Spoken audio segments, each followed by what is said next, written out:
결코 처음 향하여 손잡고 함께 가세. 손잡고 함께 한 번 더 손잡고 함께 가세.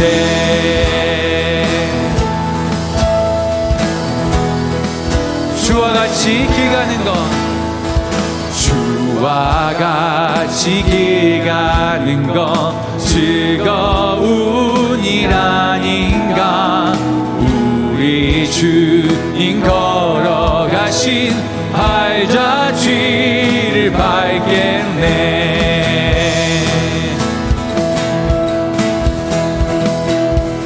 한 번 더 주와 같이 길 가는 것 즐거운 일 아닌가. 우리 주님 걸어가신 발자취를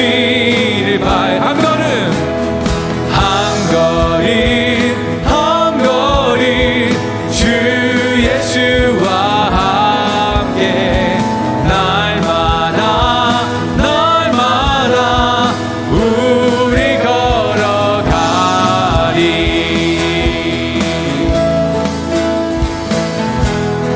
어린아이 같은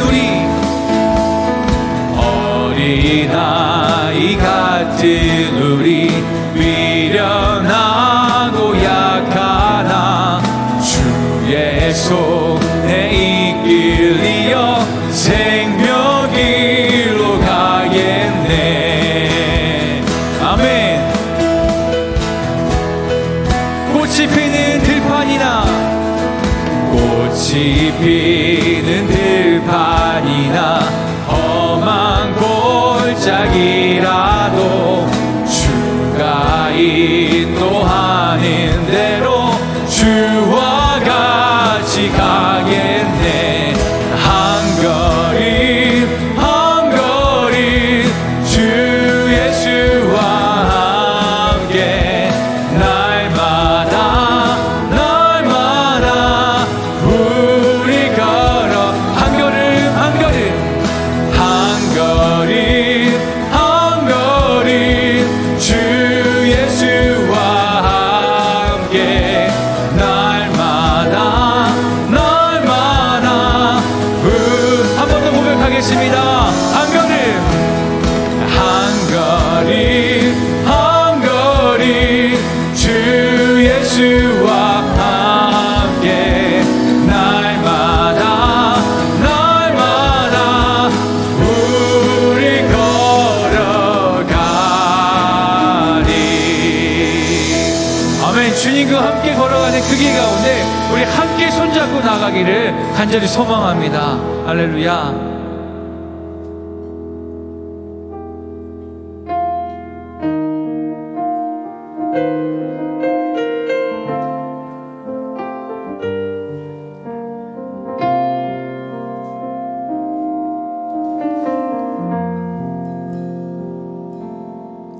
날이 저물어 갈 때 빈들에서 걸을 때 그때가 하나님의 때. 내 힘으로 안 될 때 빈손으로 걸을 때 내가 고백해 여호와 이래. 한 번 더 고백합니다. 날이 저물어 갈 때 빈들에서 걸을 때 그때가 하나님의 때. 내 힘으로 안 될 때 빈손으로 걸을 때 내가 고백해 여호와 이래. 주가 일하시네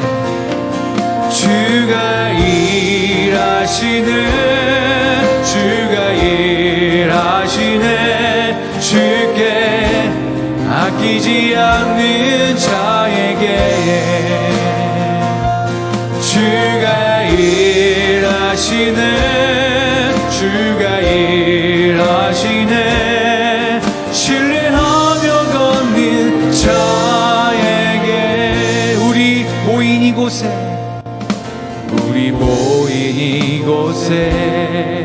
주님 함께 계시네.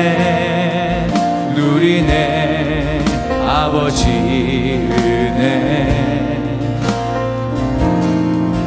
작은 떡과 물고기 내 모든 걸 드릴 때 모두 고백해 여호와 이래. 주가 일하시네.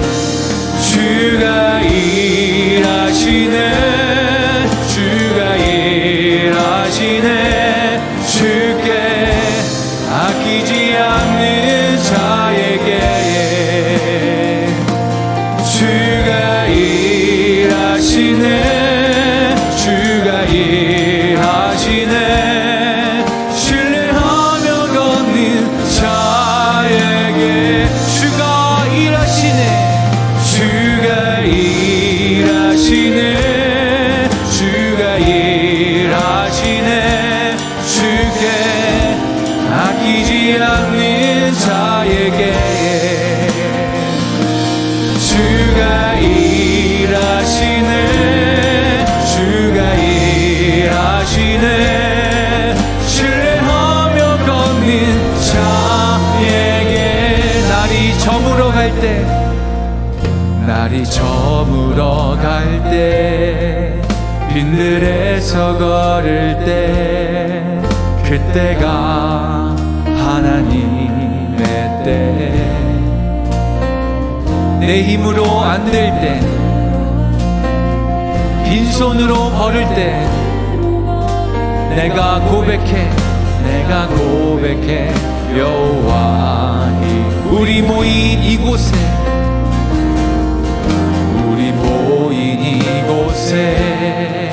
주님 함께 계시네. 누리네 아버지 은혜. 적은 떡과 물고기 내 모든 걸 드릴 때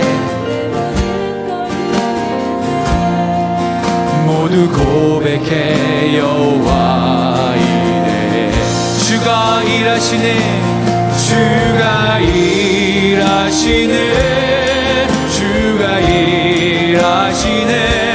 주께 아끼지 않는 자에게 주가 일하시네. 주가 일하시네. 신뢰하며 걷는 자에게 주가 일하시네. 주가 일하시네. 주가 일하시네. 주께 아끼지 않는 자에게 주가 일하시네. 주가 일하시네. 주가 일하시네. 신뢰하며 걷는 자 우리 믿음의 고백으로 다시 한번 주가 일하시네. 주가 일하시네. 주가 일하시네. 주께 아끼지 않는 자에게 주가 일하시네. 주가 일하시네. 신뢰하며 걷는 자 우리의 목소리로 고백합니다. 주가 일하시네. 주가 일하시네. 주가 일하시네. 주께 아끼지 않는 자에게 주가 일하시네. 주가 일하시네. 신뢰하며 걷는 자 여러분들의 목소리로 주가 일하시네. 주가 일하시네. 주가 일하시네. 주께 아끼지 않는 자에게 주가 일하시네.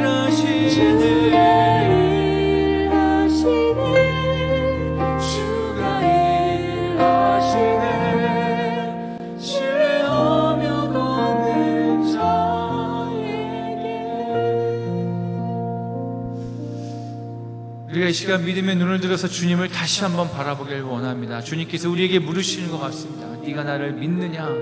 네가 나를 신뢰하느냐?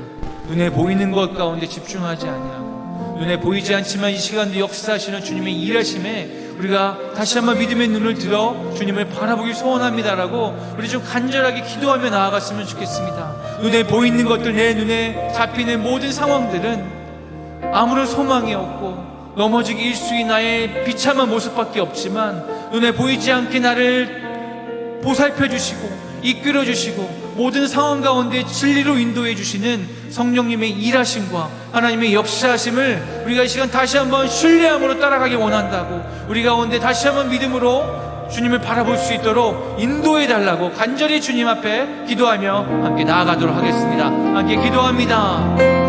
주님, 우리가 주님을 바라볼 때 주님의 일하심을 다시 한번 우리가 체험하고 경험할 수 있도록 주님 도와주시옵소서. 비참한 나의 모습과 또 아버지 주님 보여지는 상황 가운데 낙심하고 주저앉아 있지 아니하고 주님께서 주님의 약속 가운데 신실하게 역사하시는 주님의 아버지 일하심을 우리가 매 순간마다 놓치지 않고 함께 바라보고 경험하기 원합니다. 아버지, 이 시간 우리의 믿음의 눈을 들어서 다시 한번 주님의 일하심을 바라보게 하여 주시옵소서. 아버지, 우리를 불쌍히 여겨주셔서 아버지, 우리가 지금 걱정하고 두려워하는 모든 순간과 또 상황 가운데서 우리를 구하여 주시옵소서. 특별히 아버지, 우리가 하나의 성도로 아버지 한 공동체로 서로를 다시 한번 중보하며 또 서로를 기억하고 그들을 아버지 동력 격려하는 입술로 사용되기 원하오니 아버지, 우리의 마음 가운데 주의 말씀으로 격려하여 주시고 그 주님께서 격려해 주시는 그 은혜와 또 말씀을 통하여서 아버지 모든 성도들과 함께 나눌 수 있는 그 아버지 주님 믿음의 공동체 될 수 있도록 주님 그렇게 축복하여 주시고 역사하여 주시옵소서.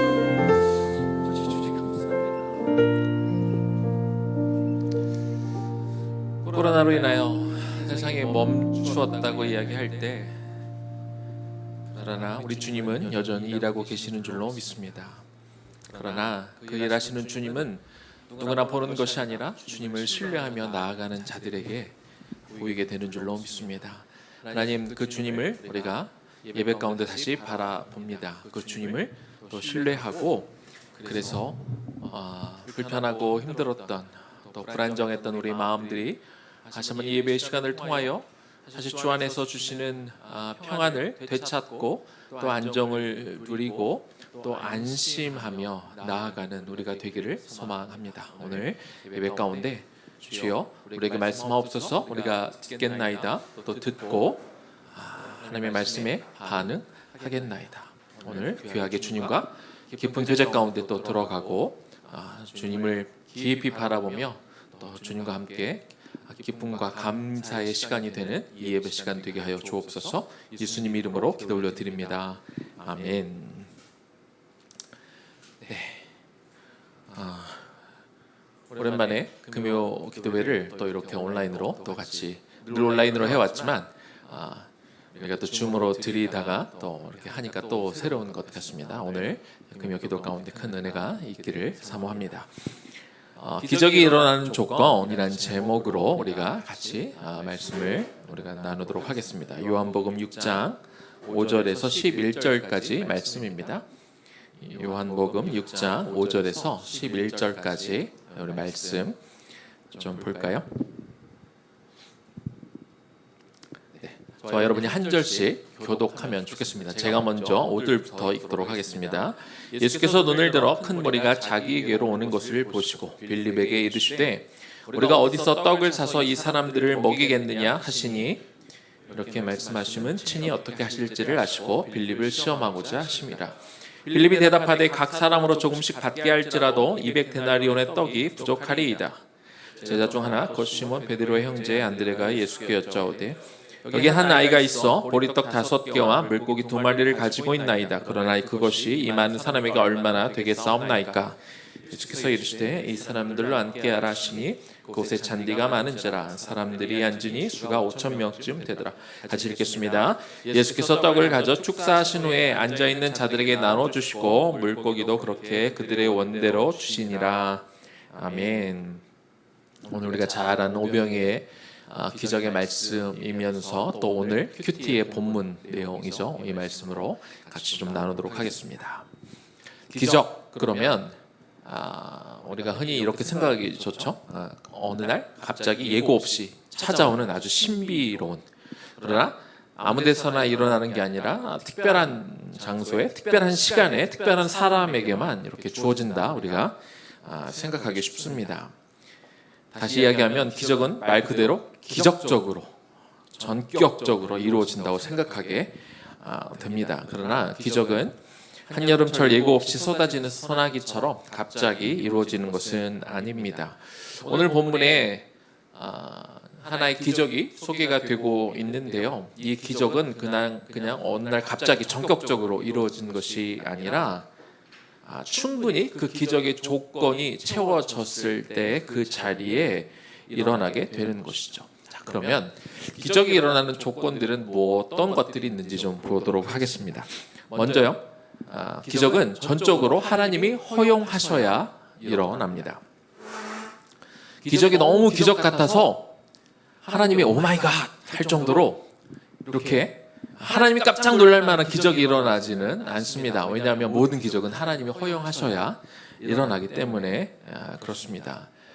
제가 미국에서 사역할 때, 베델 한인교회에서 사역할 때 청년들과 같이 2010년도에 뉴멕시코 단기 선교를 간 적이 있습니다. 그때 그 선교지에서 이 인디언 중에 그 이라크 전쟁에 참여하셨던 분이 그 무릎에 총상을 입고 휠체어에 타고 오셨던 분인데, 저희 팀이 같이 기도하는 중에 그분이 이렇게 걷게 되는, 그리고 그분이 이제 고막이 이게 터져서 못 듣고 막 큰 소리를 내야 이렇게 들을 수 있었던 그런 분인데, 일어서는 것 때문에 이제 그분이 안 들린다는 걸 까먹고 이렇게 평상시대로 얘기하다가 보니까 깨달았어요. 갑자기 그분이 들린다는 거예요. 그래서 그런 일도 있었고, 그 안에 동성연애자가 남자인데 화장하고 치마 입고 오신 분이 그 자리에서 막 자기 세례 달라고 그래서 세례 받고 예수님 영접하고, 그리고 또 기도하다가 막 방언이 터져서 처음엔 막 무슨 이상한 소리를 하길래 인디언 말 하는 줄 알았더니 자기 인디언 말 하는 거 아니라고, 그러고 보니까 이제 방언이 터지기도 하고, 그런 일들이 2010년도 선교팀에서 있었습니다. 그 기적이 왜 일어났을까요?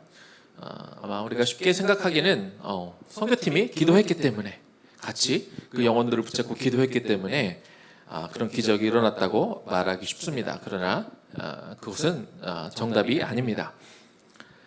물론 기도 중에 그런 기적이 일어나는 것은 사실입니다. 그러나 그 기도는 단지 기적이 일어나는 조건의 한 부분에 불과하지요. 하나님이 그 기적이 일어나는 것은 뉴맥팀의 기도를 들어주셨고, 뉴맥팀이 단순히 기도했기 때문이 아니라 하나님이 그 기적을 일으키기로 작정하시고 하나님이 허용하셨기 때문에 일어난 것이지, 그냥 기도한다고 다 그런 일이 일어나는 것은 아니라는 것이죠. 오늘 물고기 2마리와 보리떡 5개를 5,000명이 넘는 사람들이 배부르게 먹고, 그리고 또 12광저리가 남는 이 기적은 오직 하나님이 허용하셨기 때문에 일어난 것이죠. 제가 섬겼던 그 베델 한인교회 그 당시에 2010년도에 큰 무대의 그 뒤편에 뭐라고 이렇게 써 있었냐면, 기도하면 됩니다. 그렇게 표처럼 이렇게 써 있었던 기억이 납니다. 기도하면 된다는 이야기는 맞는 말이지만, 또 한편으론 하나님이 기도하는 무엇이든지 다 들어준다라고 또 우리가 해석하면은 안 되는 거죠. 기도할 때마다 기적 같은 일이 벌어지면 이 세상에는 아픈 사람도 없어야 되고, 배고픈 사람도 없어야 되고, 죽는 사람도 없어야 되고, 다 잘 살아야 되지만 그렇지는 않습니다. 오병의 기적을 통해 그날 모였던 사람들이 그날 저녁은 배불리 먹었습니다. 그러나 다음 날 아침에 단 한 사람의 예외도 없이 다 또 배가 고픈 거죠. 예수님의 기적을 통해 뭘 먹었다고 그래서 그 이후로 영원히 배고프지 않는 것은 아닙니다. 그냥 예수님의 그날 한 끼 저녁을 먹여주시고, 이것을 통해 예수님이 어떤 분인지를 드러내신 거지. 그렇다고 그래서 예수님이 병을 낫게 해주셨다고 그래서 그 사람들이 영원히 안 죽었느냐? 그렇지는 않다는 것이죠. 기도하면 된다는 것은 기도를 통해서 나의 문제들을 기적적으로 해결을 한다, 그것이 목적이 아닙니다. 기도를 통해 하나님을 만나게 되고, 그리고 하나님을 만나게 되면 내 문제가 기적적으로 풀리지 않아도 이 세상이 이해할 수 없는 평안함이 우리 가운데 거하게 되고, 그래서 내가 주님과 같이 함께 할 수 있기 때문에, 그래서 기도하면 되기에 기도해야 된다고 적혀 있는 것이었을 것입니다. 자, 어떻게 하면 또 기적이 일어날 수 있을까요? 두 번째는요, 기적이 이루어지기 위한 또 다른 조건은 내가 가진 방법들을 내려놓을 때 기적이 일어납니다. 큰 무리가 있는 것을 보며 예수님이 빌립에게 묻죠. 본문 5절입니다. 우리가 어디서 떡을 사서 이 사람들을 먹이겠느냐 하시니, 빌립은 이 빌립이 살던 베세다에 가까운 지역에서 이 기적이 일어났거든요. 그래서 그 지역을 잘 알고 있는 빌립에게 일부러 예수님이 묻습니다. 그러나 예수님이 빌립에게 말씀하신 뜻은 떡을 어디 가서 사올 수 있을까? 그것을 물어보시는 게 아니죠. 그를 시험하고자 물어보시는 겁니다. 우리가 신앙생활을 하다 보면 종종 예수님이 우리를 살짝 이렇게 테스트하실 때가 있어요. 길이 없고 방법이 다 막혀 있는지 뻔히 보이는데 주님은 물어보시는 거죠. 어떡하지? 우리가 어떻게 할 수 있을까? 이렇게 물어보실 때가 있습니다. 빌립은 각 사람에게 조금씩 돈을 걷어도 200데나리온의 떡이 돈이 부족하다 이렇게 대답은 하죠. 빌립의 대답은 굉장히 이성적이고 과학적입니다.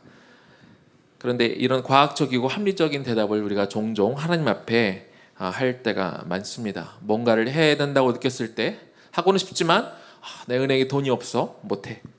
이 일은 부모님이 싫어하셔서 못해. 이 일은 도저히 안 되는 일이야. 우리가 이렇게 이야기하면서 우리가 안 된다고 이야기할 때가 있습니다. 그런데 가만히 보면은요, 여러분 하나님이 뭔가 여러분에게 요구하실 때 그때를 가만히 한번 돌이켜 보세요. 여러분이 시간이 많을 때, 여러분이 돈이 많을 때, 여러분이 여유가 있을 때 하나님이 뭐 잘 부탁하시던가요? 가만 보면 우리가 꼭 돈이 없을 때, 시간이 좀 없는 것 같을 때, 좀 마음의 여유가 없을 때, 꼭 이상하게 그럴 때 하나님 오셔서 부탁할 때가, 뭔가 요구하실 때가 있더라는 거죠. 내가 좀 삶이 편해지면, 내가 좀 시간이 많아지면, 내가 좀 더 건강해지면, 그럴 때 주님이 와서 좀 이거 해보지 않을래? 라고 말씀하시면 참 좋겠는데, 그런데 주님은 꼭 뭔가 힘들 때, 내가 뭔가 좀 아둥바둥하고 있는 상황에 꼭 그때 주님이 물어보실 때가 많이 있다는 겁니다. 그런데 내 삶이 평안없고 여유롭고 그럴 때는 기적을 보기가 참 어렵습니다. 왜냐하면 그럴 때는요, 어떤 일이 생기면 다 내 돈으로 해결하면 되거든요. 그냥 내가 해결하면 돼요. 그러니까 하나님이 개입하실 여지가 참 많이 없습니다. 기적은 참 어려운 순간, 우리가 하기 힘들 때, 내가 내 것을 내려놓을 때, 내가 할 수 있는 것들을 참 뭐가 이런 방법들이 다 막혀 있을 때 기적이 일어날 수 있다는 거죠. 그래서 혹시 여러분의 앞이 지금 캄캄하다, 정말 막혀 있는 것 같다,